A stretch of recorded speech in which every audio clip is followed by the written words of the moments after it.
नमस्कार दोस्तों, मैं कमलदीप आपका स्वागत करता हूं स्टडी पॉइंट विद अमित पर। बच्चों, आज हम जो टॉपिक लेकर आए हैं उसका नाम है ग्लोब पर भारत की स्थिति और विस्तार। चलिए समझते हैं मानचित्र के माध्यम से और इसका अध्ययन करते हैं। आइए, तो टॉपिक है हमारा ग्लोब पर भारत की स्थिति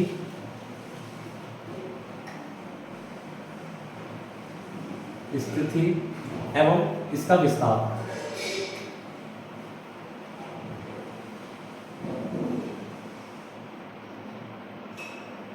तो बच्चों, एक हम विश्व का जो ग्लोब होता है उसको बनाएंगे। सबसे पहले ये हमने एक ग्लोब बना लिया बच्चों।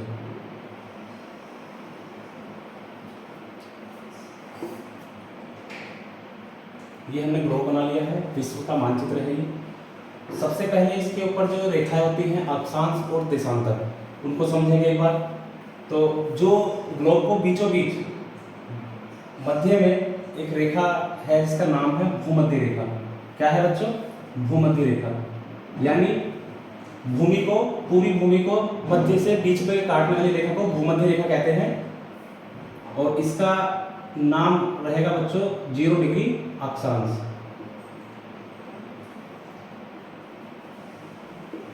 ऐसे ही ठीक इसके 23 डिग्री उत्तर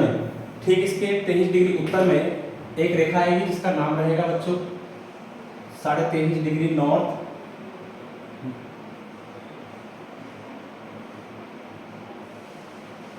उत्तर।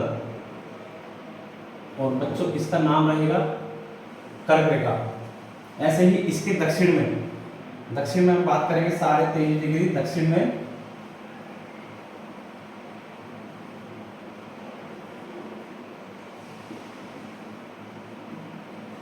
ये ही बच्चों सारी जो रेखाएं हैं ये अक्षांशीय रेखाएं हैं। और जो रेखा ऊपर से नीचे आएगी इसको बोलते हैं बच्चों देशांतर रेखा है। ये है बच्चों देशांतर रेखा है। और ये जो रेखा है नीचे ऐसे खींची हुई, ये हॉरिजॉन्टल है, ये वर्टिकल है। तो इसको हम बोलते हैं जीएमटी यानी ग्रीन मीडियन विच टाइम रेखा। और ये लंदन शहर से गुजरती है और ये पूरे पृथ्वी ग्लोब को 2 भागों में बांटती है, पूर्वी गोलार्ध और उत्तरी गोलार्ध। इसको हम बोलेंगे बच्चों पूर्वी गोलार्ध,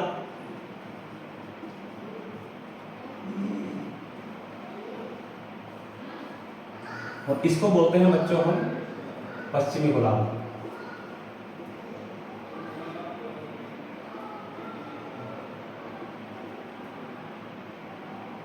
और बच्चों ये जो रेखा हमने बीचों बीच जो पृथ्वी को काटती है इसको हम बोलते हैं भूमध्य रेखा।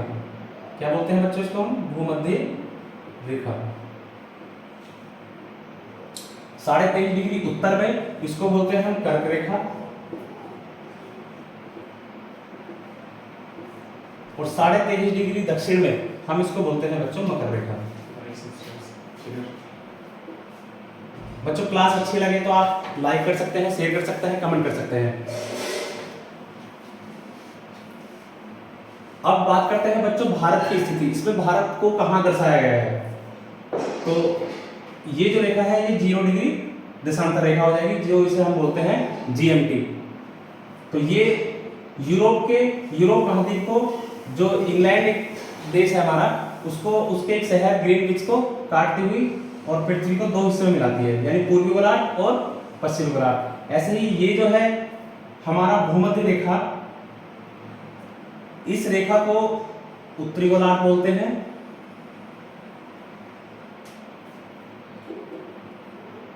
और बच्चों ये जो है हमारा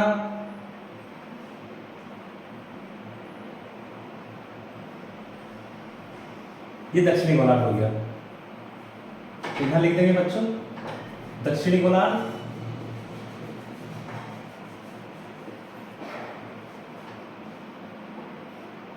और ये हो गया बच्चों हमारा उत्तरी गोलार्ध।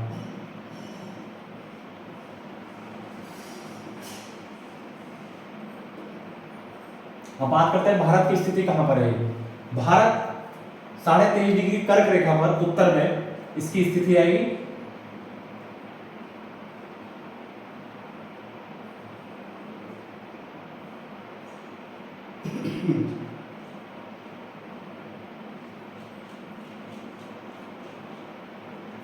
ये हमारा देश भारत है जो कर्क रेखा पर स्थित है।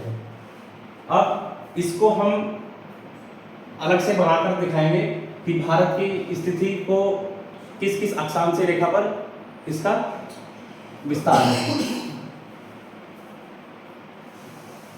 तो हम इधर बराबर में इसको रेखा बनाते हैं इसके लिए।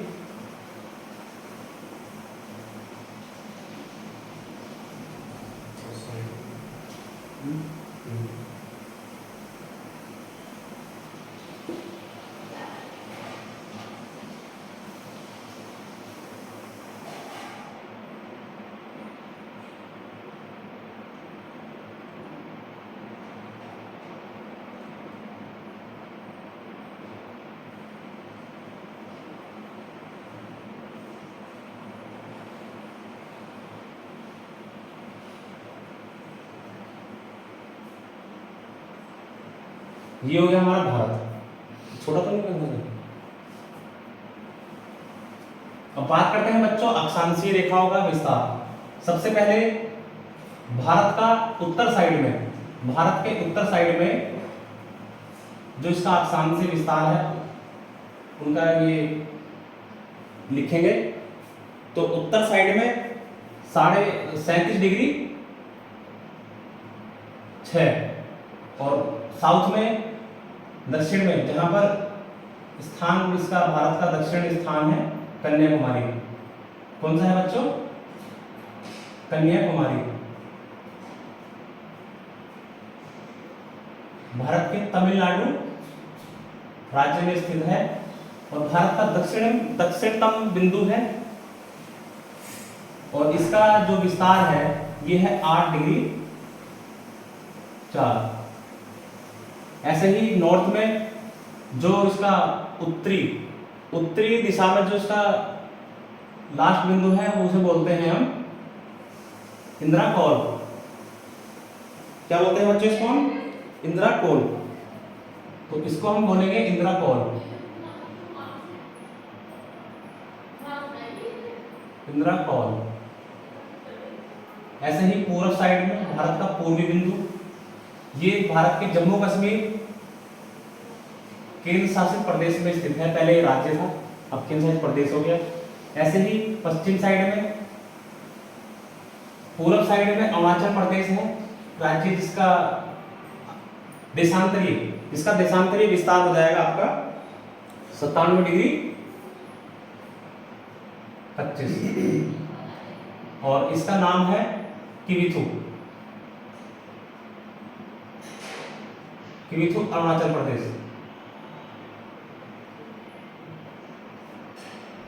अरुणाचल प्रदेश बच्चों पश्चिम साइड में आ जाएगा गौर माता गुजरात।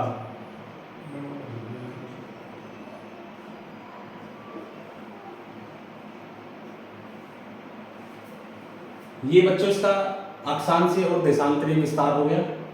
अब हम बात करते हैं कि भारत के 8 राज्यों से गुजरने वाली कर्क रेखा।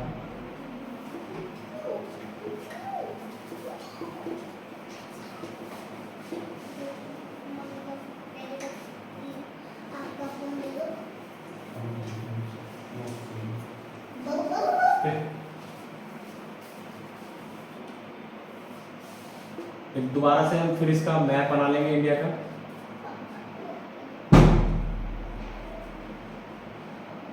आसानी से समझेंगे।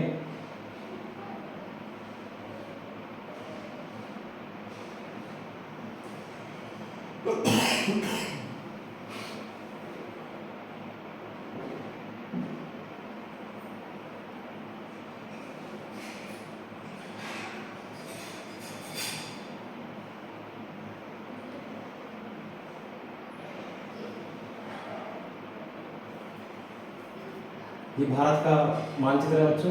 भारत के मानचित्र में बच्चों कर्क रेखा भारत को 8 राज्यों से होकर गुजरती है 23.5 डिग्री। तो बच्चों कौन कौन से राज्य हो जाएंगे वो? सबसे पहले गुजरात, दूसरा बच्चों राजस्थान, तीसरा बच्चों आपका एमपी,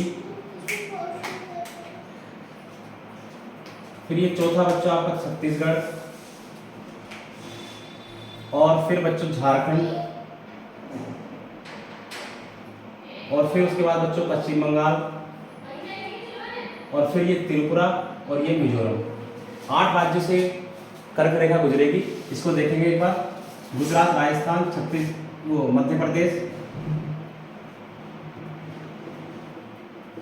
मध्य प्रदेश, छत्तीसगढ़,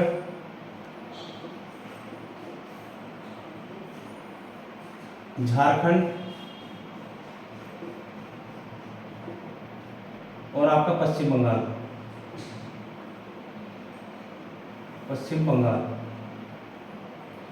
फिर ये आपका त्रिपुरा और ये मिजोरम। आइए देखते हैं ये कर्क रेखा कैसे गुजरती है। स्टार्ट करते हैं भारत के गुजरात राज्य से। तो सबसे पहले गुजरात के बाद आपका राजस्थान, और फिर ये मध्य प्रदेश, छत्तीसगढ़, झारखंड, पश्चिम बंगाल और त्रिपुरा, मिजोरम होते हुए ये भारत को 2 हिस्सों में बांट देती है, उत्तर भारत में और दक्षिण भारत में। ये आपके 8 राज्य हो गए हैं। कर्क रेखा भारत में 8 राज्यों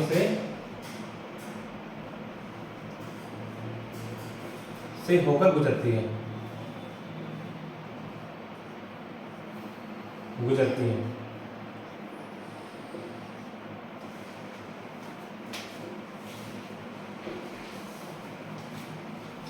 अब बच्चों क्या एक इसमें हम भारत के जो पड़ोसी देश हैं उनके बारे में एक बार बात कर लेंगे। सबसे पहले जो भारत के पश्चिम में स्थित है वो है पाकिस्तान।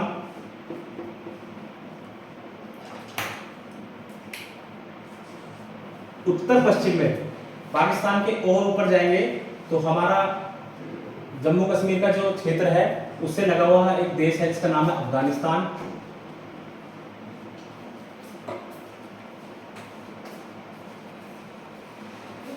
और भारत के उत्तर प्रदेश राज्य के ऊपर है नेपाल, और यहाँ पर सिक्किम के पास में एक देश है जिसका नाम है भूटान, और नेपाल के ठीक ऊपर आ जाएगा आपका चाइना, चीन, और इधर आ जाएगा म्यांमार पूर्व साइड में, और पश्चिम बंगाल के साथ में आ जाएगा बांग्लादेश।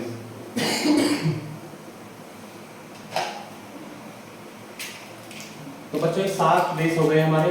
पाकिस्तान 1, नेपाल 2, भूटान 3 और 4 बांग्लादेश, 5 म्यांमार, 6 आपका चीन और 7वां आपका ये है अफगानिस्तान। तो 7 बच्चों स्थलीय देश हैं जो सीमा साझा करते हैं भारत से, और 2 देश ऐसे हैं जो जलीय सीमा साझा करते हैं। एक भारत के पास में है दक्षिण में श्रीलंका, ये श्रीलंका हो जाएगा, और लक्षद्वीप समूह जो हमारा केंद्रशासित प्रदेश है इसके ठीक दक्षिण में देश है जिसका नाम है मालदीव। तो यहाँ मालदीव हो जाएगा, इसको नोट कर लेंगे मालदीव।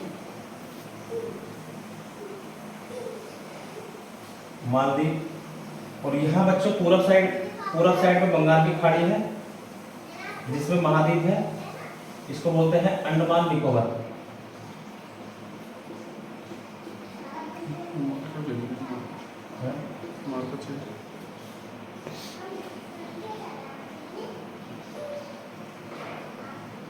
ये अंडमान निकोबार हो गया बच्चों।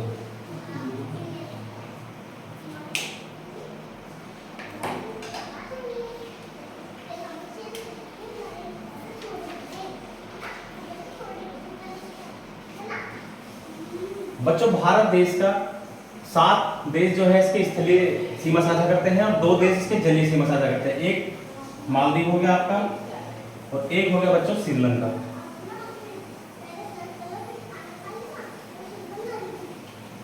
दो देश जलीय और 7 स्थलीय।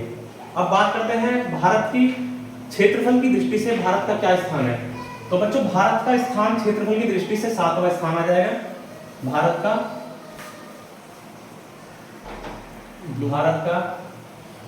क्षेत्रफल की दृष्टि से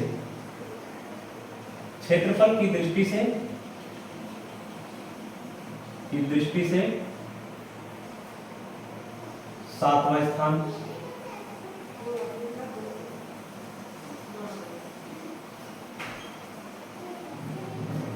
हो जाएगा। और बच्चों जनसंख्या दृष्टि से दूसरा स्थान, जनसंख्या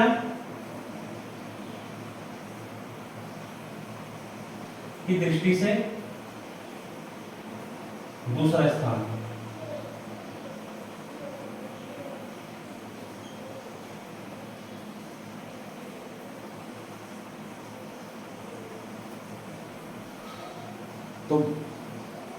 तो बच्चों इसमें हम देखते हैं कि भारत का क्षेत्रफल की दृष्टि से 2.4 हिस्सा भारत की भूमि का हिस्सा होगा। अगर हम प्रतिशत की बात करते हैं तो हम देखते हैं बच्चों 2.4 पूरी पृथ्वी का 100% हिस्से में 2.4% भाग भारत की भूमि का हिस्सा है। भारत की भूमि का हिस्सा है।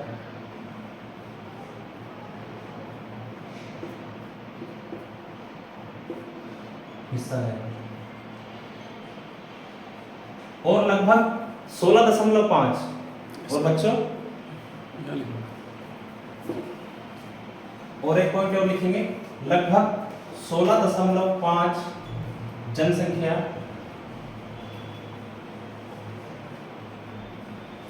भारत में निवास करती है।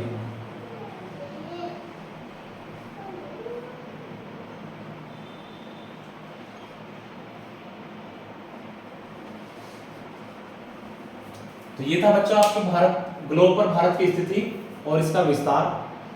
और क्लास आपको कैसे लगती है बच्चों, ये आप कमेंट करेंगे, शेयर कर लेंगे। ठीक है बच्चों।